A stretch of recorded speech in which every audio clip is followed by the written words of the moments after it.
Hi friends, മാർക്കറ്റിൽ നമ്മൾ നിഫ്റ്റിയുടെ ലെവലുകൾ നോക്കുകയാണെങ്കിൽ 22,800 എന്നുള്ള ലെവലിൽ ബുൾസ് വളരെ ശക്തമായി നിൽക്കുകയാണ്. അതുപോലെ 23,000 എന്നുള്ള ലെവലിൽ ബിയേഴ്സും നിലയുറപ്പിച്ച് നിൽക്കുകയാണ്. അതിനിടയിൽ നിന്നുള്ള ശക്തമായ യുദ്ധമാണ് നമ്മളിപ്പോൾ കണ്ടുകൊണ്ടിരിക്കുന്നത്. നിഫ്റ്റി എപ്പോഴൊക്കെ 23,000 ബ്രേക്ക് ചെയ്യുന്ന ഉടൻ തന്നെ അവിടെ സെല്ലിങ് നടക്കുന്നത് കാണാം. അതുപോലെ നിഫ്റ്റി എപ്പോഴൊക്കെ 22,800 പോകുന്നുണ്ടോ അവിടെ ഉടൻ തന്നെ ബൈങ്ങും നടക്കുന്നത് കാണാം. അപ്പോൾ നിഫ്റ്റി ഒരു ശക്തമായൊരു മുന്നേറ്റം നടത്തണമെങ്കിൽ 23,000 ബ്രേക്ക് ചെയ്തിട്ട് അതൊരു സ്റ്റേബിളായിട്ട് അവിടെ സസ്റ്റെയിൻ ചെയ്യുന്നത് വരെ ഈ ഒരു വോളറ്റിലിറ്റി തുടർന്ന് പോയേക്കാം. അപ്പോൾ ഇന്നത്തെ നമ്മൾ ബ്രോഡ് മാർക്കറ്റ് ഇൻഡെക്സുകൾ നോക്കിക്കഴിഞ്ഞാൽ സ്മോൾ ക്യാപ്പിലാണ് ശക്തമായ ബൈങ് നടക്കുന്നത്. അത് ഏകദേശം 20% ഒരു കറക്ഷൻ നേരിട്ടുകൊണ്ട് ക്രാഷിലേക്ക് പോയ ഒരു അവസ്ഥയിലാണ് നമുക്ക് നിഫ്റ്റി സ്മോൾ ക്യാപ്പ് ഇൻഡെക്സ് കാണാൻ കഴിയുക.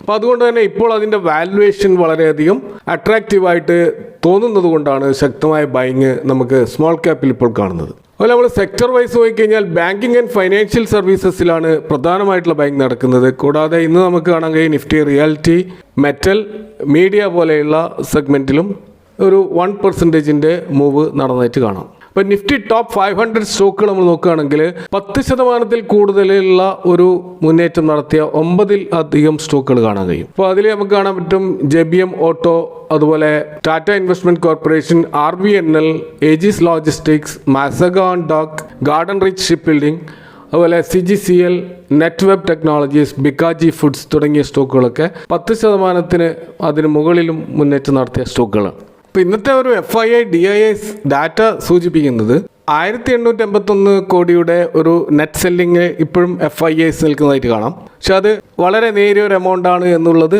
ഒരു ആശ്വാസകരമായ കാര്യമാണ്. ഇന്നലെ FIIs ഒരു ബൈങ് സൈഡിലേക്ക് വന്നിരുന്നു. അതിന് പ്രധാനപ്പെട്ട കാരണമായത് ഭാരതി എയർടെൽ സ്റ്റോക്കിൽ നടന്നിട്ടുള്ള ബ്ലോക്ക് ഡീലാണ് എന്ന് നമുക്ക് മനസ്സിലാക്കാൻ കഴിഞ്ഞു. അപ്പോൾ എന്താണ് ഈ ബ്ലോക്ക് ഡീൽ എന്നും ഭാരതി എയർടെലിലെ പ്രൊമോട്ടേഴ്സ് എന്തുകൊണ്ടാണ് അവരുടെ സ്റ്റേക്ക് വിറ്റതെന്നും അപ്പോൾ അത് വാങ്ങിയത് ആരൊക്കെയാണ് തുടങ്ങിയ കാര്യങ്ങളൊക്കെ നമ്മൾ ഈ വീഡിയോയിൽ പരിശോധിക്കുന്നത്. R4iലേക്ക് എല്ലാവർക്കും ഒരിക്കൽ കൂടി സ്വാഗതം. നമുക്കറിയാം ഭാരതി എയർടെൽ എന്ന് പറയുന്നത് ഇന്ത്യയിലെ one of the leading telecommunication service പ്രൊവൈഡറാണ്. 18ഓളം രാജ്യങ്ങളിൽ പ്രസൻസ് ഉള്ള ഒരു കമ്പനിയാണ് ഭാരതി എയർടെൽ. ഇന്ത്യ, ശ്രീലങ്ക കൂടാതെ ആഫ്രിക്കയിലെ 14ഓളം രാജ്യങ്ങളിൽ ടെലികമ്മ്യൂണിക്കേഷൻ നെറ്റ്വർക്ക് എയർടെലിനുണ്ട്.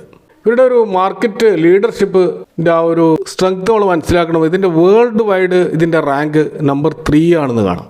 മാർക്കറ്റ് ഷെയർ, റവന്യൂവിൻ്റെ കാര്യത്തിൽ ഇവർക്ക് ഏകദേശം 37% മാർക്കറ്റ് ഷെയർ ഈ ഭാരതി എയർടെലിന് ഇപ്പോൾ ഉണ്ട്. സ്പെക്ട്രത്തിൽ ഇവർക്കുള്ള ഷെയർ ഏകദേശം 33%. ബ്രോഡ്ബാൻഡിൻ്റെ ആ ഒരു സെഗ്മെൻറ്റിൽ 19% ഷെയർ ഉണ്ട്. അതുപോലെ DTH സർവീസിൽ 29% സർവീസ് ഉണ്ട്.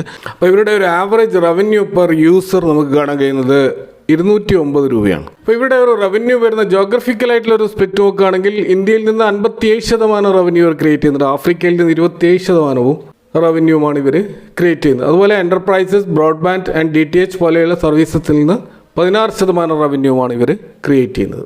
അപ്പോൾ ഏകദേശം 9,84,000 കോടിയോളം മാർക്കറ്റ് ക്യാപ്പുള്ള ഒരു വലിയ കമ്പനിയാണ് ഭാരതി എയർടെൽ. ഇതൊരു നിഫ്റ്റി 50 സ്റ്റോക്കാണ്. ഇപ്പോൾ നിഫ്റ്റി 50യിൽ ഇതിൻ്റെ വെയിറ്റേജ് നമ്മൾ നോക്കുകയാണെങ്കിൽ 6th പൊസിഷനാണ് നമുക്ക് കാണാൻ കഴിയുക. HDFC bank, ICICI bank, Reliance, Infosys, ITC കഴിഞ്ഞാൽ അടുത്തത് ഭാരതി എയർടെലാണ്. ഏകദേശം 4% വെയിറ്റേജ് അവർ നിഫ്റ്റിയിൽ ഈ സ്റ്റോക്കിനുണ്ട്. അപ്പോൾ കഴിഞ്ഞ ഒരു വർഷം നമ്മൾ നോക്കുമ്പോൾ നന്നായിട്ട് പെർഫോം ചെയ്ത ഒരു സ്റ്റോക്കാണ് ഭാരതി എയർടെൽ. 43% ഒരു റിട്ടേൺ ആണ് കഴിഞ്ഞ ഒരു വർഷം ഇൻവെസ്റ്റേഴ്സിന് ഈ സ്റ്റോക്ക് നൽകിയത്. എന്നാൽ കഴിഞ്ഞ ദിവസം നമ്മൾ കണ്ടത് ഇത്ര നന്നായിട്ട് പെർഫോം ചെയ്യുന്ന ഈ സ്റ്റോക്കിൽ വലിയൊരു ബ്ലോക്ക് ഡീലാണ്. 8,485 കോടിയുടെ ഒരു ഡീലാണ് ഈ സ്റ്റോക്കിൽ നടന്നത്. ബ്ലോക്ക് ഡീൽ എന്ന് പറയുന്നത് ഓപ്പൺ മാർക്കറ്റിന് പുറത്ത് വലിയ ക്വാണ്ടിറ്റിയിൽ നമ്മൾ ഷെയറുകൾ വാങ്ങുകയും വിൽക്കുകയും ചെയ്യുന്ന ആ ഒരു ഡീലിങ്ങിനെയാണ് നമ്മൾ ബ്ലോക്ക് ഡീൽ എന്ന് പറയുന്നത്. അപ്പോൾ ഇങ്ങനെ ചെയ്യണമെങ്കിൽ മിനിമം ഒരു കമ്പനിയുടെ മൊത്തം ഷെയറിൻ്റെ 0.5% ഷെയറുകളുടെ ഒരു ഡീലിംഗ് അവിടെ ഉണ്ടായിരിക്കണം. ഏറ്റവും മിനിമം 0.5% ഔട്ട്സ്റ്റാൻഡിങ് ഷെയറിൻ്റെ ഒരു ഡീലിംഗ് ആയിരിക്കണം അത്.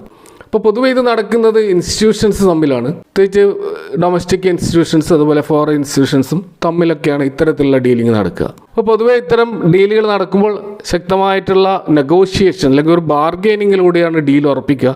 ഈ ഒരു കാര്യം എക്സിക്യൂട്ട് ചെയ്യുന്നതിന് ഒരു ബ്രോക്കറുടെ സഹായം തീർച്ചയായിട്ടും ഉണ്ടാവും. അപ്പോൾ ആ രീതിയിലൊക്കെയാണ് ഈ ഡീല് മാർക്കറ്റിൽ പുറത്ത് നടത്തും. പക്ഷേ ഇതിനു വേണ്ടിയിട്ട് മാർക്കറ്റിൽ പ്രത്യേകമായിട്ടൊരു വിൻഡോ ഓപ്പൺ ചെയ്യും. ഒരു പ്രത്യേക ടൈമിലായിരിക്കും അത് ഉണ്ടാവുക. അപ്പോൾ എക്സ്ചേഞ്ചുകൾ ധാരാളം കണ്ടീഷൻസ് ബ്ലോക്ക് ഡീലിന് വേണ്ടി വെച്ചിട്ടുണ്ട്. പ്രധാനപ്പെട്ട ഒരു കണ്ടീഷൻ എന്ന് പറയുന്നത് ആ സ്റ്റോക്ക് F&O സെഗ്മെന്റിൽ ഉണ്ടായിരിക്കണം. കൂടാതെ ഏറ്റവും മിനിമം 500 കോടിയുടെ ഒരു മാർക്കറ്റ് ക്യാപ്പ് ആ സ്റ്റോക്കിൽ ഉണ്ടായിരിക്കണം. കൂടാതെ ഈ സ്റ്റോക്ക് BSE 500 അല്ലെങ്കിൽ NSE 500ന്റെ ആ ഒരു മൊത്തം സ്റ്റോക്കുകളുടെ ആ ഒരു യൂണിവേഴ്സിൽ ഉണ്ടായ ഒരു സ്റ്റോക്ക് ആയിരിക്കണം. അപ്പോൾ ഒരു ബ്ലോക്ക് ഡീൽ നടക്കണമെങ്കിൽ ഏറ്റവും കുറഞ്ഞത് 5 ലക്ഷം ഷെയറുകളെങ്കിലും വിൽക്കാൻ വെച്ചിരിക്കണം. അതല്ലെങ്കിൽ അപ്പോൾ അതിൻ്റെ ഒരു വാല്യൂ ഏകദേശം 5 കോടി എന്ന ലെവൽ ഏറ്റവും മിനിമം എങ്കിലും ഉണ്ടായിരിക്കണം. അപ്പോൾ ഈ ബ്ലോക്ക് ഡീലിൻ്റെ ഒരു വിൻഡോ ഓപ്പൺ ചെയ്യുന്നത് ഏകദേശം 35 മിനിറ്റുകളോളം ഇതിനു വേണ്ടി അനുവദിക്കും. മോർണിംഗ് ട്രേഡിംഗ് സെഷനിലും ഈവനിങ് ട്രേഡിംഗ് സെഷനിലുമാണ് ഇതുണ്ടാവുക. അപ്പോൾ ഇതിനു വേണ്ടിയിട്ട് കമ്പനികൾ വെക്കേണ്ട വില, ആ വില കറൻ്റ്ലി നടക്കുന്ന വിലയുടെ ചെറിയൊരു വേരിയേഷൻ മാത്രമേ അനുവദിക്കപ്പെടുകയുള്ളൂ. അപ്പോൾ ആ എത്രയായിരിക്കണം വില എന്നുള്ളത്, അല്ലെങ്കിൽ ആ ഒരു റേഞ്ച് എത്രയായിരിക്കണം എന്നുള്ളത് തീരുമാനിക്കുന്നത് എക്സ്ചേഞ്ച് ആയിരിക്കും. അപ്പോൾ ഇങ്ങനെയുള്ള നിബന്ധനകളൊക്കെ പാലിച്ചുകൊണ്ട് മാത്രമേ ബ്ലോക്ക് ഡീല് ചെയ്യാൻ കഴിയുള്ളൂ. അപ്പോൾ ഭാരതി എയർടെൽ ഏറ്റവും ഒടുവിൽ നടന്ന ആ ഒരു ഡീൽ എന്ന് പറയുന്നത് അവരുടെ പ്രൊമോട്ടേഴ്സ് ഏകദേശം 0.8% സ്റ്റേക്കാണ് ബ്ലോക്ക് ഡീൽ വഴി വിൽക്കാൻ വെച്ചത്. അതിന് അവർ നിശ്ചയിച്ചിട്ടുള്ള വില 1658.8 എന്നുള്ള ഒരു പ്രൈസാണ് അവർ വെച്ചിട്ടുള്ളത്. അതിന് മുമ്പത്തെ ദിവസം ഭാരതി എയർടെൽ ക്ലോസ് ചെയ്തത് 1668 അതിൽ നിന്നും ജസ്റ്റ് ഒരു 10 രൂപയുടെ ഒരു ഡിഫറൻസിലാണ് ബ്ലോക്ക് ഡീൽ നടന്നത്. സുനിൽ മിറ്റൽ എന്ന് പറയുന്ന ഇതിൻ്റെ പ്രൊമോട്ടർ അവർ രൂപീകരിച്ച ഒരു കമ്പനിയാണ് ഇന്ത്യൻ കോണ്ടിനെന്റ് ഇൻവെസ്റ്റ്മെന്റ് എന്ന് പറയുന്ന കമ്പനി. അവരാണ് ഈ 0.84% സ്റ്റേക്ക് ഈ ബ്ലോക്ക് ഡീലിലൂടെ വിറ്റയച്ചത്. അപ്പോൾ അവിടെ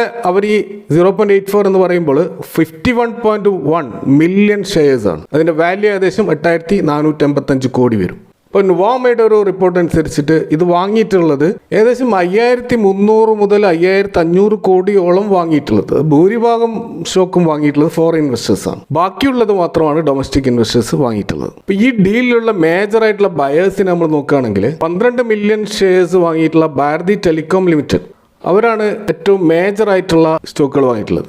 മറ്റൊരു മേജർ ബയേഴ്സിന് നമ്മൾ കാണാൻ കഴിയുന്നത് ഗോൾഡ്മാൻ സാക്സ് ആണ്. അതുപോലെ SBI ലൈഫ് ഏകദേശം 3000-ലധികം ഷെയറുകൾ വാങ്ങിച്ചിട്ടുണ്ട്. മറ്റ് നോട്ട് ചെയ്യപ്പെട്ട ഡീലേഴ്സ് നോക്കുകയാണെങ്കിൽ ഒന്ന് നാഷണൽ പെൻഷൻ സ്കീം, നമുക്കറിയാം NPS എന്ന് പറയുന്നത് ഇന്ത്യയിലെ ഗവൺമെൻറ് റൺ ചെയ്യുന്ന ഒരു പെൻഷൻ സ്കീമാണ്. അതുപോലെ വാൻഗാർഡ് എന്ന് പറയുന്ന FIAs 1701 ഷെയറുകൾ വാങ്ങിച്ചിട്ടുണ്ട്. അതുപോലെ റിലയൻസ് ട്രസ്റ്റും ഇതിൽ വാങ്ങിച്ചിട്ടുണ്ട്. അതുപോലെ ഫിഡിലിറ്റി എന്ന് പറയുന്ന FIAs 960 ഷെയർസ് വാങ്ങിച്ചിട്ടുണ്ട്. അതുപോലെ ഇന്ത്യ അക്കൗണ്ട് ഫണ്ട് എന്ന് പറയുന്ന DIAs 876 ഷെയറുകൾ വാങ്ങിച്ചു. അതുപോലെ നോർഡിയ എന്ന് പറയുന്നവർ 858 ഷെയറുകൾ വാങ്ങിച്ചിട്ടുണ്ട്. അതുപോലെ റെഡ് വീൽ, അതുപോലെ ഓസ്ട്രേലിയൻ സൂപ്പർ, അതുപോലെ ICICI പ്രൊഡൻഷ്യൽ മ്യൂച്വൽ ഫണ്ട്, അതുപോലെ RBC fund, Ashoka India equity investment trust. അപ്പോൾ ഇങ്ങനെ ഡൊമസ്റ്റിക് ഇൻവെസ്റ്റേഴ്സും ഫോറിൻ ഇൻവെസ്റ്റേഴ്സും ഈ സ്റ്റോക്കുകൾ വാങ്ങിക്കൂട്ടിയതായിട്ട് നമുക്ക് കാണാൻ കഴിയും. അപ്പോൾ ഈ ഭാരതി എയർടെല്ലിൽ ഇങ്ങനെ പ്രൊമോട്ടേഴ്സ് ഇങ്ങനെ വിൽപ്പന നടത്തിയത് തീർച്ചയായിട്ടും മാർക്കറ്റ് അത്ര അതിനെ അപ്രിഷ്യേറ്റ് ചെയ്തിട്ടില്ല എന്ന് മനസ്സിലാക്കാൻ കഴിയും. കാരണം ഇന്ന് 1.68% ഡൗൺ ആയിട്ടാണ് ഭാരതി എയർടെൽ ക്ലോസ് ചെയ്തത്. 1640 എന്നുള്ള പ്രൈസ് റേഞ്ചിലാണ് ഉള്ളത്. അപ്പോൾ കഴിഞ്ഞ ദിവസം വാങ്ങിച്ചവരെല്ലാം ഇപ്പോൾ തീർച്ചയായിട്ടും നഷ്ടത്തിലായിരിക്കും. അവരത് വാങ്ങിക്കാൻ കൃത്യമായിട്ട് കാരണങ്ങളുണ്ടാവും. അതുപോലെ ഇത് വിൽക്കുന്ന പ്രൊമോട്ടേഴ്സിനും കൃത്യമായ കാരണങ്ങളുണ്ട്. കാരണം ഭാരതി എയർടെൽ നന്നായിട്ട് കഴിഞ്ഞ വർഷം പെർഫോം ചെയ്ത ഒരു സ്റ്റോക്കാണ്.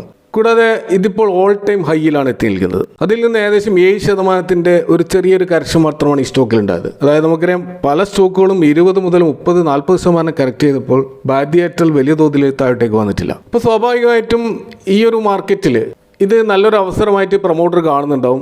അവരുടെ സ്റ്റോക്കിൻ്റെ പ്രോഫിറ്റ് ബുക്ക് ചെയ്യാനുള്ള ഒരു അവസരമായിട്ട് അവർ കാണുന്നുണ്ടാവും. ആ രീതിയിൽ അവർ വിറ്റിട്ടുണ്ടാവും. അതെല്ലാം മറ്റ് എക്സ്പാൻഷൻ പ്ലാനുകൾക്ക് വേണ്ടിയാവും. അതിൻ്റെ വ്യക്തമായ വിവരങ്ങൾ നമ്മുടെ കയ്യിൽ അവൈലബിൾ അല്ല. കാരണം ഇവരിത് വിൽക്കാൻ കാത്തു നിന്നിട്ടുള്ളത് ഈ ക്വാർട്ടർലി റിസൾട്ടിന് ശേഷമാണ്. കാരണം ഈ ക്വാർട്ടർലി റിസൾട്ട് എക്സലൻറ്റ് റിസൾട്ടായിരുന്നു. അപ്പോൾ അതിൻ്റെ ഭാഗമായിട്ട് ഈ സ്റ്റോക്കിൽ നല്ലൊരു മുന്നേറ്റം ഉണ്ടാകുമെന്ന് പ്രൊമോട്ടേഴ്സിന് അറിയാമായിരുന്നു. ഇപ്പോൾ നമുക്ക് നോക്കാം, ഇയർ ഓൺ ഇയർ സെയിൽസിൽ 19% വർധനവ്, ഇയർ ഓൺ ഇയർ പ്രോഫിറ്റിൽ 231% വമ്പിച്ച ഒരു വർധനവാണ് ഭാരതി എയർടെൽ ഉണ്ടായിട്ടുള്ളത്. അതുപോലെ ക്വാർട്ടർ ഓൺ ക്വാർട്ടറിൽ 8% വർധനവ് ഉണ്ടായിരുന്നു. ക്വാർട്ടർ ഓൺ ക്വാർട്ടർ പ്രോഫിറ്റിൽ 288% വർധനവ്. ഇങ്ങനെ മാർക്കറ്റിനെ ബീറ്റ് ചെയ്തിട്ടുള്ള ഒരു റിസൾട്ട് കൊണ്ടുവന്നത് കൊണ്ട് തന്നെ തീർച്ചയായിട്ടും നല്ലൊരു മുന്നേറ്റം ഈ സ്റ്റോക്കിൽ ഉണ്ടായിരുന്നു. അപ്പോൾ അത് ഒരു സുവർണ അവസരമായിട്ട് പ്രൊമോട്ടേഴ്സ് കണ്ട് അവരത് വിറ്റിട്ടുണ്ടാവാം. എന്നാൽ ഇവർ വാങ്ങിയവരെ സംബന്ധിച്ചിടത്തോളം അവരിത് വാങ്ങാനും കൃത്യമായിട്ടുള്ള കാരണങ്ങളുണ്ടാവും. കാരണം സ്റ്റോക്കിൻ്റെ PE ഇപ്പോൾ 49 ആണ്. ഇത് ഇവരുടെ ഒരു മീഡിയൻ PE ആയിട്ടുള്ള 65.7 താഴെയാണ്. കൂടാതെ ഇതിൻ്റെ ഫ്യൂച്ചർ ഗ്രോത്തുമായിട്ട് കമ്പയർ ചെയ്യുമ്പോൾ PEG റേഷ്യോ എന്ന ഒരു ഇൻഡിക്കേറ്റർ വെച്ച് നോക്കുമ്പോൾ 0.4 മാത്രമാണ് ഇതിൻ്റെ വാല്യൂഷൻ. അതായത് ഒന്നിൽ താഴെയുള്ള PEG വാല്യൂ എന്ന് പറയുന്നത് അണ്ടർ വാല്യൂഡ് ആയിട്ടാണ് കണക്കാക്കുന്നത്. അപ്പോൾ അങ്ങനെ നോക്കുമ്പോൾ ഫോറിൻ ഇൻവെസ്റ്റേഴ്സിനെ സംബന്ധിച്ച് അല്ലെങ്കിൽ മറ്റ് ഡൊമസ്റ്റിക് ഇൻവെസ്റ്റേഴ്സിനെ സംബന്ധിച്ചിടത്തോളം ഇത് നല്ല വാല്യൂഷനിൽ അവൈലബിൾ ആയിട്ടുള്ള ഒരു സ്റ്റോക്കാണ്. അവരത് വാങ്ങിയിട്ടുണ്ടാവും. അപ്പോൾ ഇതൊക്കെയാണ് ഭാരതി എയർടെൽ നടന്നിട്ടുള്ള ഡീല്. അപ്പോൾ ഈ വിഷയവുമായി ബന്ധപ്പെട്ടുള്ള നിങ്ങളുടെ അഭിപ്രായങ്ങളും സംശയങ്ങളും അറിയിക്കുക. Thank you for watching. See you next time with another video.